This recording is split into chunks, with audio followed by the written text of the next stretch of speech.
In this video, I'll discuss scale versus proportion and give you some examples, and it's in my book, Ellen's Guide to Design Elements on Amazon.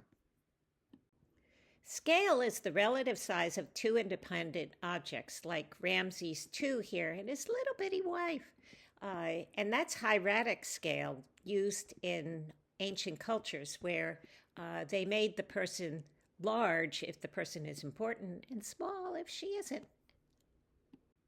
Proportion or ratio is the relative size of a part of a figure to the whole. So here I have the head, that it's much larger compared to the body. And to emphasize his nerdiness, I have tape on his glasses and a pocket protector and a high belt.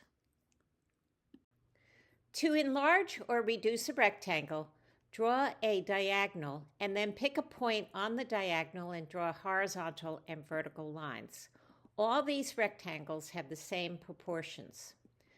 Another approach is, let's say we want to enlarge this green square.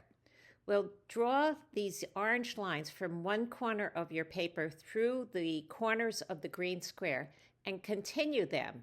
And then when we draw the blue square, the corners lie on these orange lines, and the sides are parallel to the sides of the green rectangle.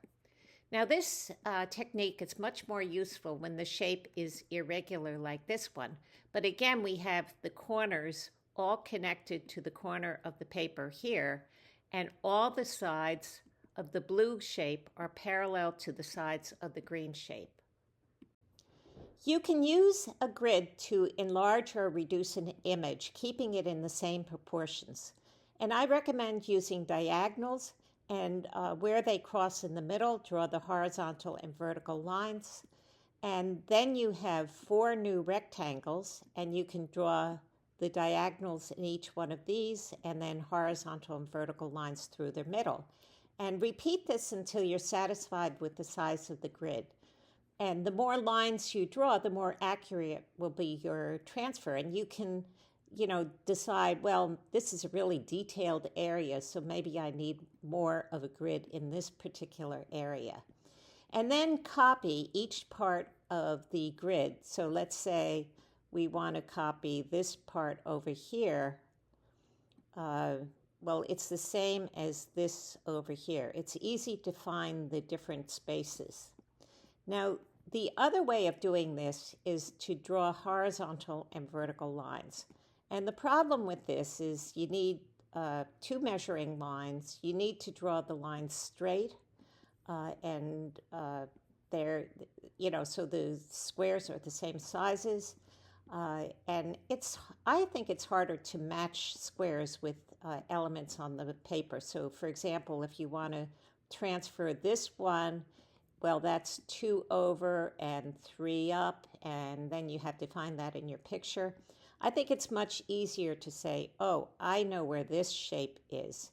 It's right here. So here are the 3 scales that I'm going to look at. A large object in a small background, like a close-up, a medium-sized object in a medium amount of background, and a small object with a large background, like a distant view. A close-up is a large object in a small background, like this eye, and it can suggest boldness and aggressiveness or intimacy. It emphasizes details and textures. We see little of the surroundings, but we already know where this is. And it emphasizes the negative shapes, the parts between the subject and the frame. A medium-sized subject in a medium amount of background is the middle distance, and that's what we usually see, so it's rather banal. My sea lion picture from the Galapagos here has a combination of some intimacy because we see his face, and also we see a bit of his surroundings. And the reason I drew this is that the rocks were really sharp, and I couldn't believe how peacefully he was sleeping there.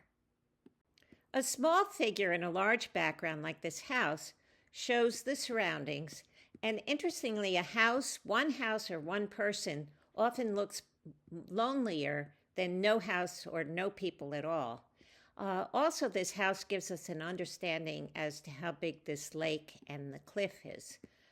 And just don't put the figure in the middle. Sometimes we can combine a close-up with a distant view, like these flowers and the view outside. And remember that they use the same eye level. So this is the eye level outside, which is the horizon. And inside, the circular opening here looks like a line on eye level. I want to explain to you why these are bad proportions and these are good proportions. In the first one, the horizontal lines divide this vertical line into equal thirds, which is very boring. And this vertical line, you don't know whether it was meant to be in the middle or not. It almost looks like a mistake. And most of these spaces are about equal. Now in the second one, the vertical line cuts the width about 1/3 in, which is interesting, that's fine. And then the horizontal lines cut the height into uneven spaces. So that makes it interesting. This first design has bad proportions because many of the spaces are equal, like the 9 in the middle here. The other designs are much better because the spaces vary, yet there is some repetition and structure, so there's some unity to the design. So we always want to strive for variety with unity. From an eye-level viewpoint, what happens when we look at identical vertical shapes like these bottles and these houses? Our line of sight is parallel to the ground, so it's perpendicular to these vertical structures. And when we take these shapes and layer them one on top of another, you will find that the corners lie on this diagonal. When we look at it in perspective like these houses, the vanishing point for the houses, let's say, is about here. So these diagonals go to a vanishing point vertically below. And if we were to draw diagonals up like this, they would lie on a vanishing point above the one on eye level. Now, what if the shapes were horizontal and we were standing looking down at them? I put boxes on these boats and found their diagonals. And you can see that for the boats, vanishing point 1 would be over here, vanishing point 2 would be over here, and the diagonal vanishing point would be in between. And they would all be on eye level because they're all parallel to the ground. Check out my book on Amazon, Ellen's Guide to Design Elements, and please remember to subscribe.